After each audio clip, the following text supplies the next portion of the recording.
Hello everyone, Joshua Myers here, and today we're continuing on with my Halloween franchise review series, and the film I got for you today is Halloween, The Curse of Michael Myers, from 1995. Somewhere in the darkness, he waits. The boogeyman. Pure evil. Michael is alive.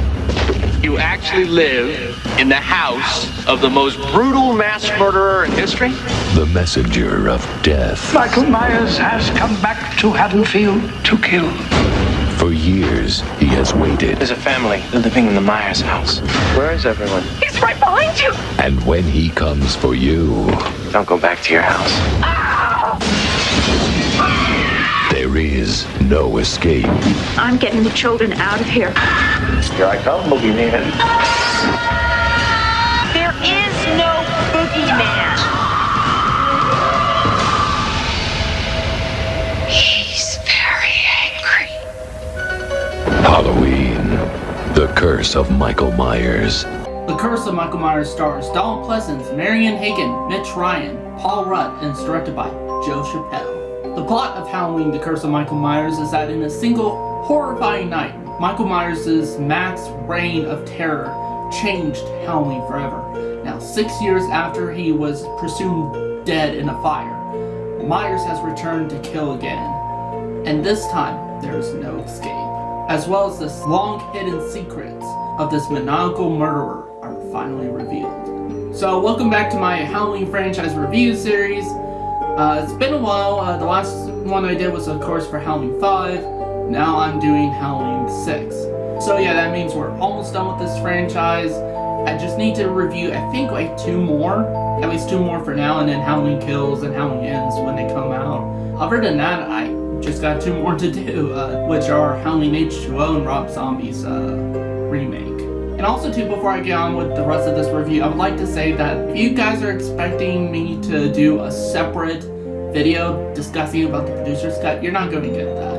In fact, I'm going to be discussing both cuts in this review, which to all my viewers out there who may not know what I'm talking about, so apparently there were 2 different cuts of this film. The theatrical cut, which is of course what we end up getting in theaters and on, cable and, the physical media releases and so on and so forth.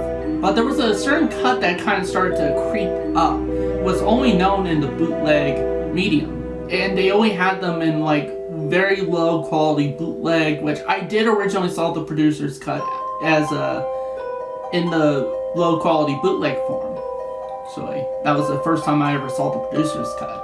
And then eventually when the Halloween 15 disc box set came out from Scream Factory, they released the producer's cut. In fact, that was one of the things that made people go crazy over that box set when it came out, was that this would be the first time anybody would be able to see the unreleased producer's cut in full high definition quality and being remastered and everything. So it was a big deal for horror fans and that, because honestly, getting the producer's cut was almost like the holy grail of the Halloween franchise. It was that legendary. So basically, there were different visions for the film, and nobody involved in making the film was really that clear on what vision the film should have.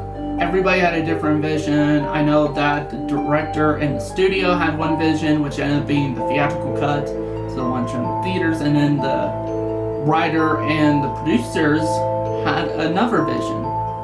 And that would end up being the producer's cut, hence being called, the producer's cut.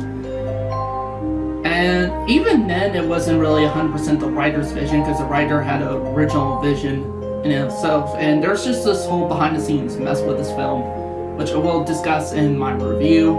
So I just thought I'd let you guys, for you people who may not know about, these 2 different cuts being around. So yeah, the first cut I'm going to discuss is the theatrical cut, so let's get right into it.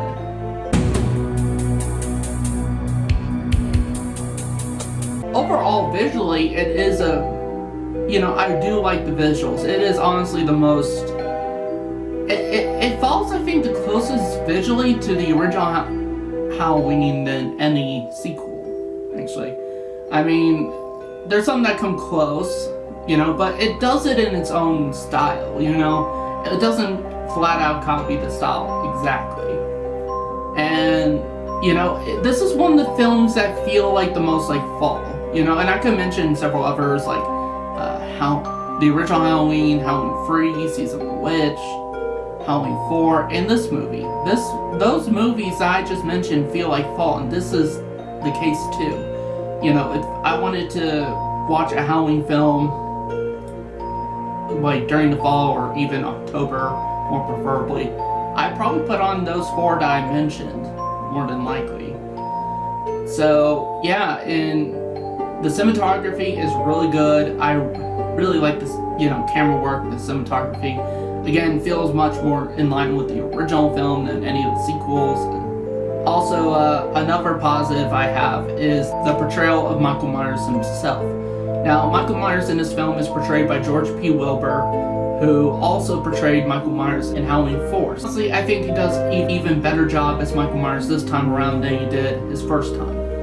And actually, this is one actor, because again, I portrayed Michael Myers in my fan films and and this is one portrayal, like this is one performance I kind of look at and take inspiration to, in terms of the movements and all that stuff, to incorporate in my portrayal of Michael Myers. Because what I like to do is kind of combine the best of, you know, the best elements of the best portrayals of Myers. And this is one of the actors, so he does a really good job as Myers. Also, I really dug the mask. Honestly, it's probably like my 4th or 5th favorite masks, you know, of the franchise. I even have the replica Trick or Treat Studios mask, which I'm probably going to need to get a new one because, man, that mask has seen better days. One of the better masks in the franchise. And it's actually because for some reason they seem to screw up the look of the masks with every film. And I don't get how they're able to do that, you know. And this is honestly the best attempt, I think, in terms of making Michael Myers mask not look like a William Shatner mask, you know, but still retaining the elements of the original film mask. I think this is probably the best of that. So, and that kind of makes me think, why didn't they just went with this throughout the other films? And another positive I have is the score by Alan Howard, which he also composed the music for Halloween 4, 5, and 6. He also co-composed the music for Halloween 2 and 3 with John Carpenter. So he is kind of a music protege to John Carpenter, and I think he does a really good job with the music and imitating the style while doing something new. Since I'm talking about the theatrical cut here, he does a little bit different than the producer's cut, which I'll get to, and that is, you know, he kind of does an electric guitar version of the Halloween score. He also throws in some kind of weird sounding ambience music pieces, you know, like kind of stuff like that that's kind of otherworldly, but, you know. And I like the music of the theatrical cut fine, but again, I'll discuss that when I get to my thoughts on the producer's cut. I mean, I will say this, because they wanted to have the music be more energetic and more, I guess, fun, if you will. And they achieved that with with the theatrical cut score, you know. And I listen to that on a occasional basis.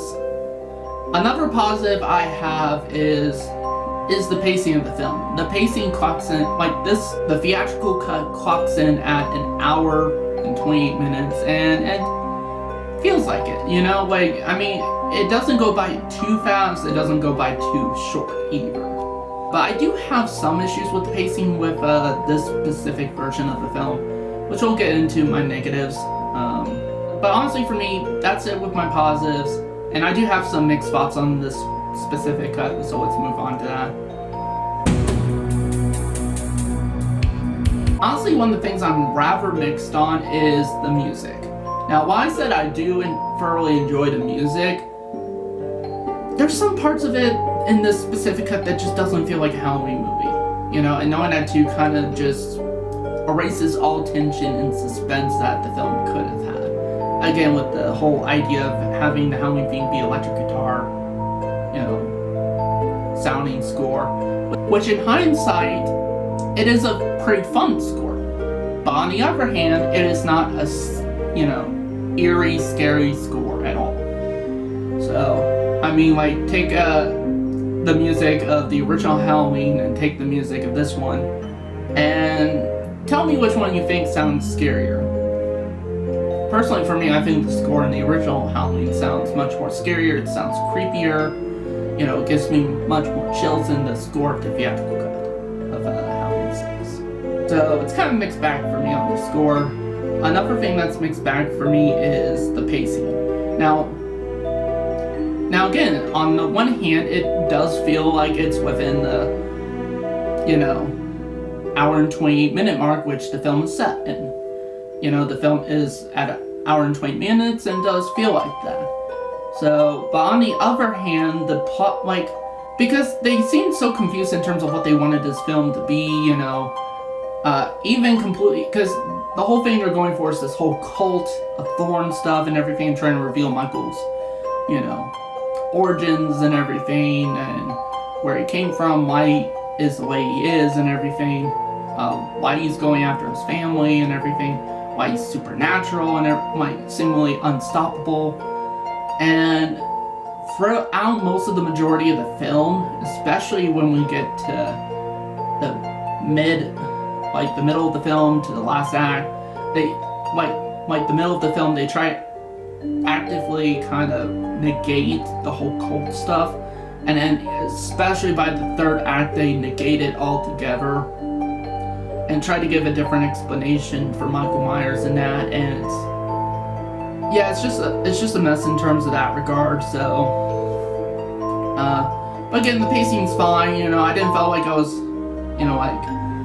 oh, can this film be over now? I didn't felt that. And there are some fun, it is, and there are some good moments throughout this version of the theatrical cut. So, therefore, I didn't felt like I was like, can we get through this already? I didn't felt that at all. That's it in terms of things I'm mixed on. I do have some negatives with the theatrical cut, so let's get right into them. Definitely one of the negatives is, again, like I mentioned in my mixed thoughts, is the fact that this film has no idea on what it wants to be. So I'm not going to go too much into it in this portion of the video. Another negative I have is some of the disrespect to certain characters. For example, they really disrespected the character of Jamie Lloyd, who has been the main protagonist of this trilogy, which is known as the Thorn trilogy, started with Halloween 4 and then 5.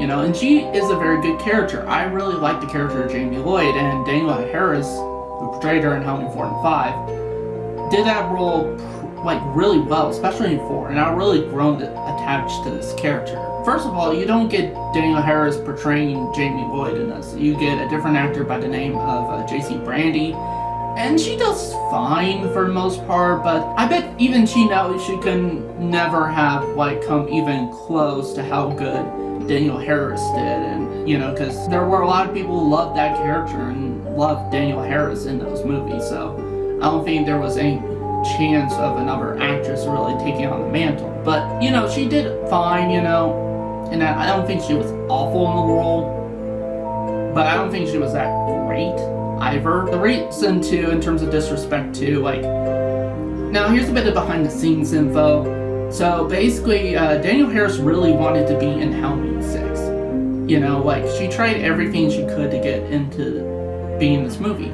They were looking for somebody of the age of 18 or older to portray Jamie Lloyd. And so they were thinking about recasting her and everything. Daniel Harris saw that they were thinking about recasting her, so she was got on the phone with her agent and everything, tried to do what she could to be in it, but because she was 17, she couldn't really portray this part. So what she had to do was she had to get emancipated, actually, which basically is you going to the court and basically saying, I'm a legal adult now. And it costs a lot of money. So it costs a lot of money for her to travel to California, costs her a lot of money to get emancipated. And what ended up happening is when the studio managers in that Over at Dimension Film was like, because this was the first time that the film was under a major studio. She was like, oh, I can't even put it into words. I'll let Daniel Harris take over for this. They called, and I just remember being on the phone and them being like, we're gonna offer you, you know, whatever scale it was, like $800 a week or $1,000, 1 week of work for the week. And I was like, oh my God, I have all of this, I just paid like $3,000 or $4,000 to be able to do the movie, and wait, what? And it just got really fucked up. And I remember Paul getting on the phone with me and somebody else, maybe it was Dan Ferens, and them sort of saying, please, please, please, you know, we're gonna make this work, we're gonna make this right, and just feeling like their hands were tied. And I tried to make it happen, and then we had one more phone call, and I'll never forget, the woman on the other line said to me, your character is a scale character. You die in the first act. We're not giving you any more money. And I went, I guess I mean nothing to you then. Okay. I just wanted to put the money back in my bank that I spent to do the movie, which you guys are trying to replace me to begin with anyway. And I fought for it because I didn't want to have someone play Jamie. And okay, so I'm done. And when I heard that story, I was like, wow. How disrespectful could you be to say, you know, actor, actually, especially one who has been rather faithful to this franchise and everything, and a lot of people love this actress in this role. How can you do that? And knowing that too, if I was in Daniel Harris' position, I probably would do the same thing. I'd just probably be like, fuck you and have a nice day. Basically, and just be on my way, because, man, it was like, whew. And then also to see what they were wanting to do with her character is even, you know, just is the cherry on top in terms of like disrespectfulness. I remember everything starting to change, like the way that everybody was talking about the new script and things that were, it just wasn't, I remember leaving thinking, oh, these people don't know Halloween. Like this isn't, I don't get it. This isn't, wait, I'm confused. So I am pregnant with my uncle's baby? Like I just didn't understand what had shifted. I thought, oh my God, this is not what I wanted to do. I don't want to die like this. And at that point I'm a teenager now, so I'm old enough to know sort of what's cool and what's not cool. We went back and forth quite a bit, and it just was like, it just wasn't working from the very beginning. Also too, in terms of other behind the scenes issues, there were other kind of scummy things too going on, like when Marion Hagen was cast in the role of Kara Strode. Apparently the Weinsteins, especially Harvey Weinstein, I think, didn't like her whatsoever in this role, mostly because he didn't like the shape of her chin, saying it was too pointy, and it's like, so yeah, if you're wondering if Harvey Weinstein was a scumbag prior to the stuff going on with him now, he's always been a scumbag. Like, I could go on and on about the production issues of this film, because, and it really pisses me off. The production issues really pisses me off in this film, like to the nth degree. Because this is a project I think could have been turned out really good. I mean, maybe not as good as the original Halloween, but definitely one of the better films in the series. And it boils down to incompetence.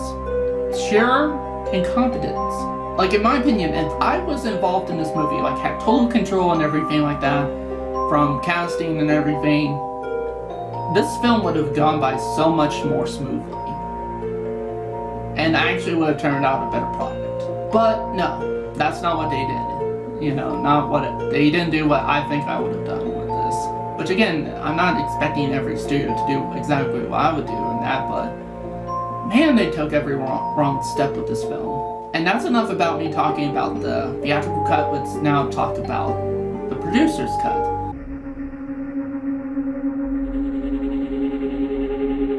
It feels much more like a coherent movie, and knowing that too, it's edited like much more like a real movie. Whereas I forgot to mention too, the theatrical cut has this kind of MTV music video style editing and effects, and it just doesn't work in my opinion. Not only that too, the theatrical cut has way too much, like especially near the climax of like strobe lights. Seriously, in that version, they should seriously, like, give a warning before, like, give a warning in the trailers and before, you know, you walk into the theater, like, when the movie starts, give a warning to epilepsy patients. But the producer's cut, it's edited much more like a real film. It's, actually feels much more like a real Halloween film in terms of, like, the cinematography, the music, editing, even the pacing feels much more like a real Halloween film. And there's way more of Donald Pleasence as Dr. Loomis, which is another thing I forgot to mention too, is that this was Donald Pleasence's last film he ever did. It was his last Halloween film, and his character, like, he passed away when filming the producer's cut. They eventually did reshoots, which ended up being the theatrical cut, and they really couldn't get Donald Pleasence back. And not to mention too that the director Joe Chappelle apparently found Donald Pleasence to be boring, so he cut a lot of his scenes out of the theatrical cut in favor of having Paul Rudd's Tommy Doyle and much more of his scenes and stuff like that. And I'm like, really? You find Donald Pleasence boring? Like, here's the thing. Like, I was like 12, 13 years old, whatever, when I saw the original Halloween. I never once found Donald Pleasence boring. And I know, because they mentioned this in the behind the scenes, that they did a test screening with mostly 13-year-old boys. And one of them said that the ending sucked. And that's why they did reshoots. So we know what their true demographic was with the theatrical cut, and that was 13-year-old boys. So basically the teen demographic. And I'm like, that is the wrong demographic for this kind of movie. And even then, again, like, for me, I never found Donald Pleasence boring. And I was 13 when I saw the original Halloween. In fact, I thought his acting was really good. And I even, like since then have remembered, like, even when I first watched it, remember his lines from the originals. Like especially that iconic speech, it's like, I met him 15 years ago. I was told there was nothing left. No reason, no conscience, no understanding. Even the most rudimentary sense of life or death. Good or evil, right or wrong. I met this 6-year-old child with this blank, pale, emotionless face. The blackest eyes. The devil's eyes. I spent 8 years trying to reach him, and then another 7 trying to keep him locked up, because I realized that what was living behind that boy's eyes was purely and simply evil. Wait, seriously, how can you find that boring? How can you find that man remotely boring? And again, it goes to disrespecting, like, past, like, legacy characters.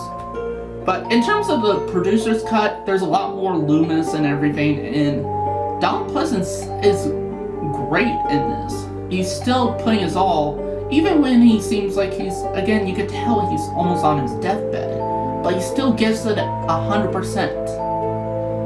And all his scenes that were cut are really good. It's like definitely, like, the best line I remember in terms of Donald Pleasence in this movie is like, I suppose it was a ghost that did all this, huh? It was a ghost talking on the radio last night, and that's a ghost being carried out here right now. You know, something like that. That was great when he was arguing with Sheriff. So, like, the new sheriff in this movie, when they found Jamie Lloyd dead, which, here's another thing too. Before I get on talking about how Jamie Lloyd, how they utilize the character Jamie Lloyd in this one, I would like to give a moment to the late Donald Pleasence. He was such a great actor, and you know, he was very committed to this role. Even, like, he seemed to love this role so much and was committed so much to this character to the point, you know, he stayed till the day he died. Now that is true commitment. I don't really see much of that in Hollywood at all. So, a moment's silence for Donald Pleasence. He will sadly be missed.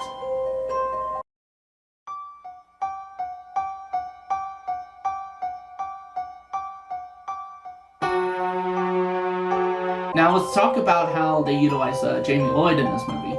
Now they do have her in more stuff in this film, like in this version of the film, than they do of the theatrical cut, and it's still kind of in a disrespectful way, more so. Like, I think even, I don't know, it's like, I think even more so than the theatrical cut, because, like, so basically, you know, everything's still the same up until she gets the barn and everything, and she gets stabbed.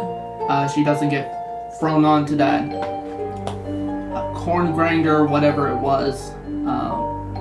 And then she kind of just lays in a hospital bed for most of the rest of the movie, and then you get some weird flashbacks showing, you know, her with the cold and everything, and really heavily suggesting that Michael raped his niece, and and Michael's the father of Jamie's baby. Whew, that is not, like, again, I think that's even worse than what you've shown in the theatrical cut. Because there was only maybe hints of that whole stuff in the theatrical cut, but in the producer's cut, it's like, in your face about it. And then what do they do after that whole scene? The man in black comes in, and it's like, your work is done now, Jamie. And then shoots her in the head. Okay, first of all, I thought the whole point of keeping Jamie alive in that was to have Michael kill her, so that he can move on to his next target, which is her baby, and have that be his final sacrifice. Then why would you why will you kill Jamie instead of let Michael do it? I mean, wasn't that the whole thing? Hello? Second of all, that is such disrespect to the character of Jamie Lloyd. I mean, like, it really pisses me off, you know, like, no joke. Now, here's the thing, I could make some argument for this, like, but you would have to combine the theatrical cut with the producer's cut in this. So basically, how I would have done it is have it to be where, because you saw in the theatrical cut, they give a different, and again, it would only make sense if this was, like, if this baby wasn't the final sacrifice of Michael Myers. If they removed that, then the whole, you know, using science and technology with the druid stuff and that to create this kind of superhuman,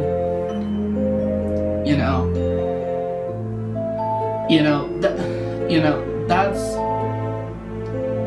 one way I could see it going, but in this version, it just doesn't make a whole lot of sense. And all that too, again, is disrespectful to the character of Jamie Lloyd. So yeah, it pisses me off. Honestly, I think that's about it with my negatives, and that's it with my positives with this cut. So now I'm going to rate both cuts. So that's it. I'm going to give Halloween, The Curse of Michael Myers, the theatrical cut, a 2.5 out of 5 stars. And I'm going to give Halloween 6, The Curse of Michael Myers, the producer's cut, a 3.5 out of 5 stars. Honestly, to me, in my personal opinion, there's no perfect version of this movie. I think both cuts are equally messy, but at least on one hand, the theatrical cut, the producer's cut actually feels much more like a traditional Halloween film. It feels much more like a real movie.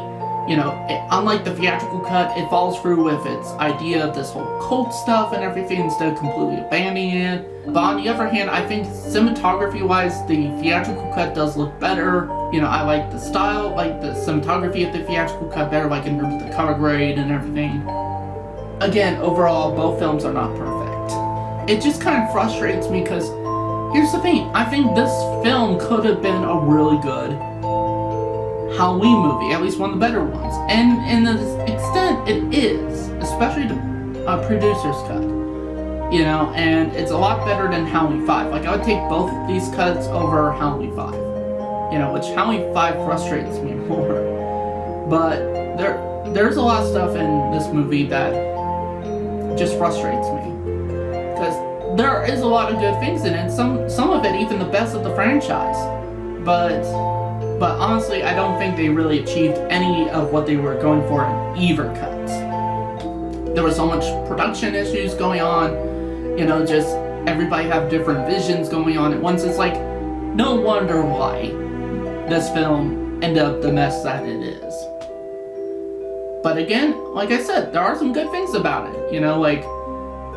It's one of the better, films in terms of mood and atmosphere and the cinematography. The music is pretty good. Michael Myers is pretty good in this in terms of performance by George P. Wilbur. The mask is probably one of the better Michael Myers masks. Definitely the best one in terms of being a Michael Myers mask without replicating the William Shatner look. But overall, I found the film okay. If you were to ask me which one I prefer, which cut, and I think is the superior version of the film, I would probably say it's the producer's cut. Because again, it flows much more naturally like real film and everything like that. But neither cuts are perfect, actually. So now I know there's some people who are trying to combine both cuts and make it into flow much more, basically try to get it into much more of a complete film. I know Drum Dums actually did his own cut. I think it's known as the Blue Myers cut. I have yet to see that cut, and apparently I heard it is better than both the producer's cut and theatrical cut, but I have yet to see his Blue Myers cut. So that's it for this review. Thank you guys for watching, and do you know why we celebrate Halloween?